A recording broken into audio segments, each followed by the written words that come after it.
अस्सलाम वालेकुम दोस्तों ड्रामा सीरियल शेर में डॉक्टर साहब ने पसंद किया तो वो भी कोयले को। कम से कम वो तो किसी हीरे को पसंद करता। और वो आकर के उसने क्या किया, यहाँ पर कोयले को ही पसंद कर लिया। अब कोयले ने तो हीरे को पसंद कर लिया, क्योंकि डॉक्टर साहब तो है ही हीरा।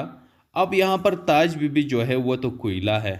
आपने देखा कि शुरू से अब तक वो सिर्फ फसाद कड़ा करती आई। उसकी ऐसी काम है ही नहीं जिस किसी को पसंद आया हो। बस उसका और कोई काम नहीं था। घर में कोई फसाद आता है तो यही ताज बीबी की वजह से आता है। घर में कोई परेशानी होती है तो इसी ताज बीबी की वजह से ही होती है।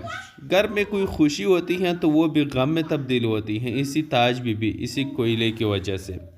तो अब यहाँ पर डॉक्टर साहब भी आया, काका साहब का इलाज भी करवाया और कोयले को भी पसंद कर लिया।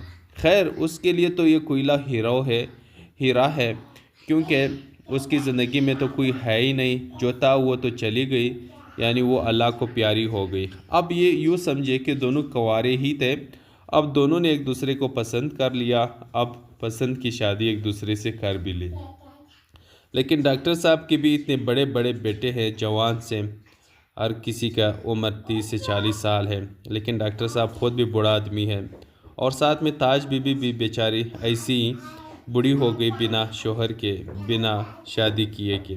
अब जाके उसने भी शादी की होगी, उसे भी पता चला होगा कि शादी वाली ज़िंदगी में क्या मज़ा है और कुंवारा ज़िंदगी में क्या मज़ा है। तो उसे पता होता तो बहुत पहले ही शादी कर चुका होता। तो अब इन दोनों की शादी हो गई, ड्रामा भी हैप्पीली ख़त्म हो गया।